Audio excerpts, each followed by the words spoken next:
Glück auf und Howdy aus Austin in Texas. Heute mache ich euch mal wieder ein Business-Video. Und zwar habe ich viele Gespräche mit euch geführt. Viele benutzen meinen Kalender, schicken mir eine E-Mail und haben Fragen so, welches Business funktioniert oder was nicht. Heute gibt es meine Meinung, 10 Businesses, die ich als Deutscher hier in den USA nicht gründen würde. Viel Spaß bei diesem Video.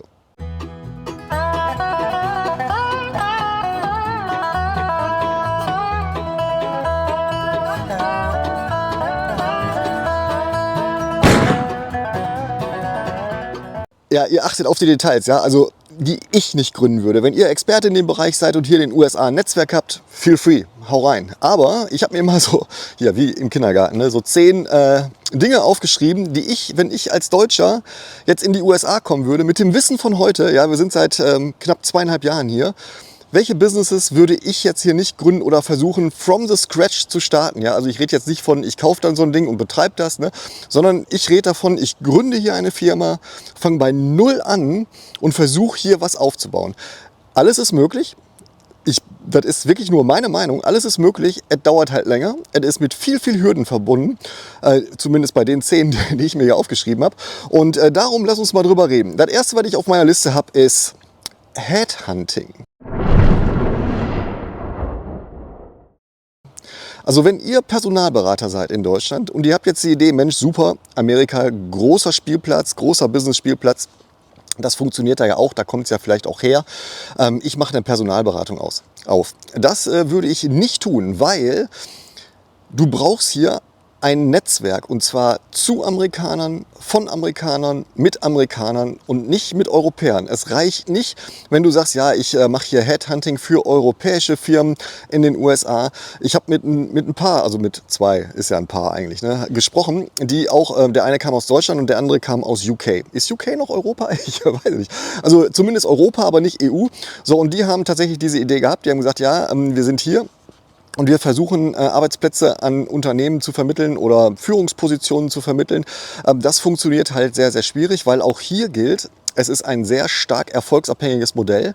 Und es gibt Hunderte von Headhuntern hier, die ein gutes Netzwerk haben, in Firmen rein, die kennen die Führungspositionen da schon. Und wenn ihr bei Null anfangt, dann werdet ihr sehr schnell abgehangen von diesen Leuten.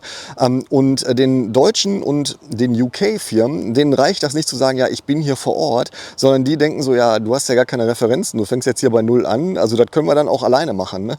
Also Headhunting würde ich persönlich nicht machen. Nummer 2 wäre jetzt, ich muss die Scheiße auch wieder aufsammeln, ne? Egal, das ist, für euch tue ich ja alles. Nummer 2 wäre tatsächlich Construction. Also Construction, Bauarbeiten, wenn ihr nicht als Subcontractor arbeiten wollt. Ja? Also wenn ihr sagt, ich habe hier eine Construction-Firma, ich heuere hier Leute an. Die erste Hürde ist übrigens, ne, hier gute Leute zu finden, die, wenn ihr als Deutsch hier hinkommt, das Qualitätsniveau bringen, die ihr vielleicht erwartet. Also ihr müsst erstmal eure Erwartungen runterschrauben. So, also es gibt gute Leute hier, nicht, ich will hier nicht Bashing machen, ne, aber es ist halt ein anderes Ausbildungsniveau hier, es ist eine andere Erwartungshaltung hier. Die Bauweisen sind anders, ihr wisst das. Ja, ne? So, das ist die erste Hürde. Und die zweite Hürde ist, wenn ihr in diesem Construction-Bereich seid, dann habt ihr ganz viel auch mit Ausschreibungen zu tun. Ne? Und das dauert einfach ewig, bis ihr da Connections hin habt. Ne? Wenn ihr als Subcontractor arbeiten wolltet, also unter so einem General Agreement arbeiten wollt, das ist was ganz anderes. Ne? Aber hier eine neue Construction-Bude aufzumachen und dann in die Vollen zu gehen hier, ich halte das für sehr langwierig. Also es ist nicht unmöglich, ne? Aber kommt auf eure Ressourcen an. Ne? Also wenn ihr hier 3-4 Jahre durchhalten könnt und euch das egal ist, ob ihr Geld verdient oder nicht, machet. Aber ich würde das ehrlich gesagt nicht tun. Jetzt habe ich auch keinen Construction-Background, ne? Aber ist so. So, das nächste, was ich habe, ist hier eine Fahrschule. Alter Schwede, das erübrigt sich eigentlich von selber. Wenn ihr wisst, wie die hier fahren, dann wisst ihr, es ist überhaupt gar kein Need da für eine Fahrschule. Denn also zum Beispiel in Texas hier, ihr wisst das, ich habe das ja schon mal erzählt, wie meine Töchter hier den Führerschein bekommen haben und wie wir den bekommen haben. Die Fahrschule lebt von einem Fahrlehrer, der mit euch mal eine Runde dreht, nimmt euch $30 ab und dann war es das. Also ihr müsst, das ist einfach kein Business, was Profit abwirft. Also zumindest nicht, um hier in den Gegenden leben zu können. Ne? Fahrschule ist hier überhaupt nicht machbar. Das mag in Kalifornien anders sein. Jetzt kenne ich Kalifornien und die Rechte da nicht. Aber hier würde ich definitiv keine Fahrschule öffnen. Das ist einfach nur ein Lifestyle-Business und keins, wovon man in Rente gehen kann. Fahrschule. Adios. Das nächste, was ich habe, ist eine Vertriebsagentur. Sales Agency. Und da kann ich aus eigener Erfahrung sprechen, denn wir haben eine eröffnet hier. Da hatte ein bisschen anderen Hintergrund, ne? Also wer uns schon länger folgt, wir sind ja seit 2,5 Jahren hier, der weiß, dass wir ab und zu mal ein bisschen was rumprobiert haben und wir haben tatsächlich so eine Vertriebsagentur gegründet, aber um das als Blueprint zu nehmen für andere Geschäftsmodelle, ja, das war so die Idee. Das war nicht gut, muss ich sagen, denn wir haben natürlich Aufträge gekriegt, ne? Also jeder braucht Vertrieb, jeder, weißt du, wenn du den Leuten das Blaue vom Himmel versprichst, dann werden die dich auch beauftragen, aber du kannst halt nicht liefern, ne? So, und das ist halt so, wenn du als Deutscher hier eine Vertriebsagentur aufmachen willst, dann ist das erstens sehr personallastig, ne? Denn du brauchst Amerikaner, die hier für dich telefonieren. Wenn du als Deutscher mit deinem deutschen Akzent telefonierst, dann ist das schwierig, was zu verkaufen. Außer du bist in so einem High-Level-Unternehmensberatungssegment. Ne? Irgendwie da hat der Deutsche immer noch einen ganz guten Ruf, dass er gut beraten kann und auch sehr smart ist. Wenn du allerdings so Dienstleistungen verkaufst, weiß ich nicht, Webdesign oder sowas, ne?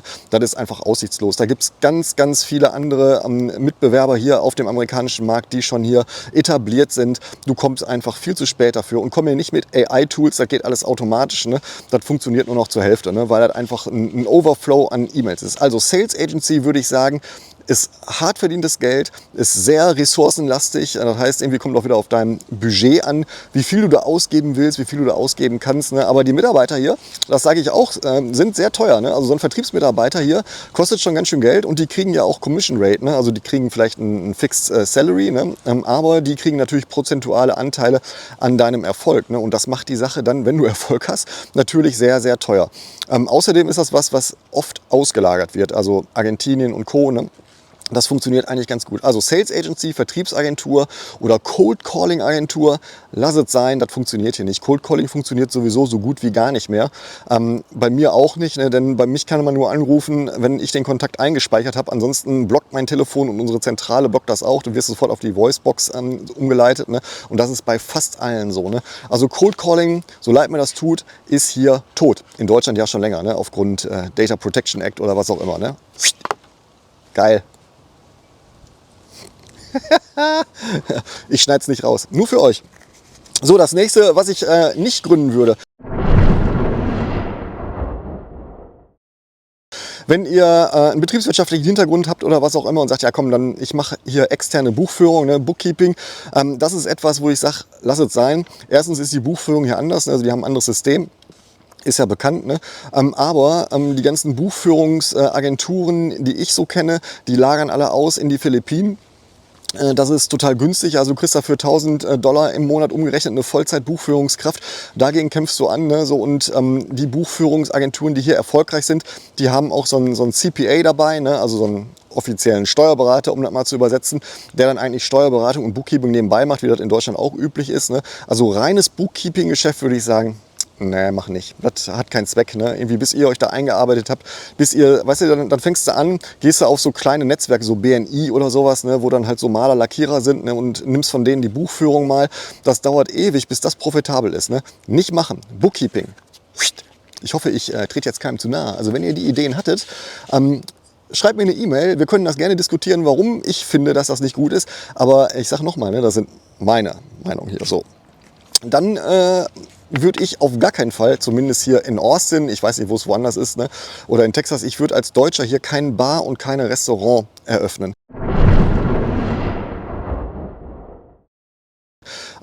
Selbst wenn ihr aus dem Gastgewerbe in Deutschland kommt, das hier ist eine andere Nummer. Das ist sehr schnelllebig und ihr müsst damit rechnen, dass, also der Amerikaner braucht immer wieder neue Anreize. Ne? Das ist so, der hat nicht diese deutsche Gemütlichkeit, da gehe ich immer hin, ne?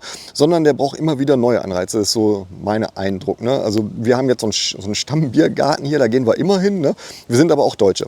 So, und ich glaube, der Amerikaner, der versucht immer wieder neue Sachen auszuprobieren. Das heißt, wenn ihr hier ein Bar und ein Restaurant aufmacht, dann habt ihr so eine Halbwertszeit von gefühlt 1 bis 2 Jahren. Und das kann ich deshalb beurteilen, weil in den 1, 2 Jahren, wo wir jetzt hier sind, haben wir schon unsere Lieblingsrestaurants, die gibt es schon alle nicht mehr. Ne? Also die haben dann geswitcht oder die Preise sind exorbitant gestiegen oder das Menü ist schlechter geworden, da gehst du dann nicht mehr hin. Ne? Das heißt, den Amerikaner davon zu überzeugen, dass ihr ein geiles Konzept habt, geile Speisen anbietet, der dann auch immer wieder kommt, das funktioniert am Anfang und dann geht die Kurve irgendwann rapide runter. So, dann habt ihr das Problem mit den Mitarbeitern, kennt ihr in Deutschland ja auch, wenn ihr aus der Gastronomie kommt, ne? Das ist schon hart hier. Also Bar und Restaurant würde ich nicht machen. Bei der Bar kommt noch hinzu, ihr braucht eine Alkohol-Schanklizenz. Ne? Das ist auch nicht so einfach, ist auch teuer. Ne? Also eure Gewinne schrumpfen ganz stark. Ihr könnt das machen, wenn ihr so ein Konzept habt, wo ihr sagt, wir machen direkt 5, 6 Bars auf, haben so ein Konzept und machen dann irgendwie dezentralisierte Services oder was auch immer. Das steht auf einem anderen Papier. Ja? Also Bar, Restaurant würde ich persönlich hier in den USA nicht aufmachen. So, dann habe ich ja mit ein paar von euch gesprochen, die sind sehr erfolgreiche Immobilienmakler in Good Old Germany und sagen jetzt, ja, mache ich hier auch. Und da muss ich sagen, mach sie hier nicht. Also könnt ihr probieren, dauert ein bisschen, bis das geht. Ich würde mal sagen, also Tina hat ja auch so eine Brokerage-License gemacht und war ja auch als Real Estate Agent da aktiv. Hat einen anderen Hintergrund, ne, weil die Firma, für die sie da Strategieberatung gemacht hat, hat das für eine gute Idee gehalten, dass sie so eine Lizenz macht, damit sie weiß, wovon sie spricht und sowas. Das ist alles super, nehmen wir mit, geschenkt. Ne? Aber hier als deutscher Makler zu sein, funktioniert nicht. Zumindest hier in dem Umfeld, weil der Amerikaner geht natürlich zu einem hin, der sagt, okay, du kommst von hier, du kennst den Markt, du weißt, welches Haus hier aktiv ist, auf dem Markt ist oder auf den Markt kommt, du kennst die Leute, du sprichst die Sprache, du kennst die Gesetze, du kannst mir zig Referenzen nennen, wo du das schon erfolgreich gemacht hast. Und wenn ihr als Deutscher kommt, euch vertraut erstmal niemand, weil ihr, so leid mir das tut, Ausländer seid. Was funktioniert ist, wenn ihr eine große deutsche Community habt und sagt, hey, ich mache das, ne? Aber auch die deutsche Community, zumindest die hier ist, die sagt dann, ja, dann gehe ich lieber zu einem deutschen Makler, der das schon mal gemacht hat. Ne? Also wenn ihr on the scratch anfangt, habt ihr das wirklich schwer. Und darum würde ich persönlich die Finger vom Makler sein lassen hier, also Real Estate. Wenn ihr da 5, 6 Jahre aushalten könnt, dann funktioniert das, ne? Weil dann habt ihr ein paar Deals gemacht, dann habt ihr Referenzen, aber das ist halt ellenlang. Ne? Selbst wenn ihr euch unter so eine Brokerage hängt, und das müsst ihr ja hier am Anfang, ne? Also ihr dürft ja hier, also zumindest in Texas, ich weiß gar nicht, wie das woanders ist, dürft ihr gar nicht als Broker arbeiten, sondern ihr arbeitet als Real Estate Agent unter einer Brokerage über, ich glaube, 3 Jahre ist die Zeitpunkt, bis ihr überhaupt mal selbstständig arbeiten dürft. So, und da müsst ihr natürlich auch die Fees teilen mit der Brokerage. Das lohnt sich nicht, ne? Außer ihr macht große Deals, so weiß ich nicht, 20 Millionen Hütten, ne? So, und da sind wir ehrlich, das werdet ihr am Anfang hier nicht haben. Darum Real Estate Makler, für mich kein Thema, hier ein Business zu beginnen. Weg. So, dann habe ich etwas und ich weiß, da trete ich jetzt gleich ein paar richtig mit auf den Schlips, aber ich habe noch 3 Sachen. Und das erste, was ich nicht machen würde, wäre tatsächlich ein Softwareentwicklungsunternehmen hier aufmachen. Selbst in Austin, wo wirklich, das ist wirklich der Puls der Softwareindustrie hier. Ja, ich weiß, ihr Deutschen denkt immer noch, Silicon Valley ist der geile Scheiß, ne? Aber das ist leider nicht mehr so. Auch die Mitarbeiter in Silicon Valley sitzen mittlerweile in Austin. Die haben dann ihren Sitz vielleicht noch im Silicon Valley, weil das immer noch cool ist, im Silicon Valley zu sein. Aber die sitzen hier im Silicon Texas. So, das ist ein bisschen Lokalpatriotismus hier verbreiten. Also Softwareentwicklung, Custom Application Development, ja, ist hier wirklich sehr schwierig, weil ihr halt einen sehr kompetitiven Markt habt. Ja, wenn ihr hier ganz neu seid, ihr habt keine Referenzen, gar nichts. Und die Referenzen, die ihr in Europa habt, die zählen hier überhaupt nicht. Die interessiert das überhaupt nicht. Also ich habe es ja auch probiert, ne? Deutsche Referenzen dann mal auf die PowerPoint-Slides zu machen im Vertriebsprozess. Naja, hast du keinen amerikanischen Kunden, für den du das mal gemacht hast. Ne? Das funktioniert nicht so. Und die sind hier richtig gut. Also ich will nicht behaupten, dass die Deutschen schlecht sind. Ne? Aber ich sage mal, Softwareentwicklung ist hier ein anderes Level. Und hinzu kommt, und das muss ich tatsächlich sagen, hinzu kommt, dass immer mehr von den einfachen Softwareentwicklungsdingern ausgelagert wird. Und da schließt sich quasi der Kreis mit meinem nächsten direkt. Ich würde hier niemals ein Managed Service Providing Business aufmachen. Also ein IT-Systemhaus hier gründen. Und davon rede ich nicht mit Cybersecurity und sowas, das funktioniert hier sehr super. Ne? Da ist der Deutsche auch prädestiniert für, weil man dem einfach so ein Beratungs-Know-how nicht abspricht, sondern der sagt, okay, du kommst aus Deutschland, der kann beraten, super. Also wenn ihr Cybersecurity macht oder sowas, super Sache, funktioniert, aber wenn das so Admin-Tätigkeiten sind oder so Netzwerkmonitoren oder sowas, das lagern die auch alle Philippinen, Argentinien aus, ne? Da haben die dann ihre Service Center. Und da neue Kunden zu bekommen, ist schwierig.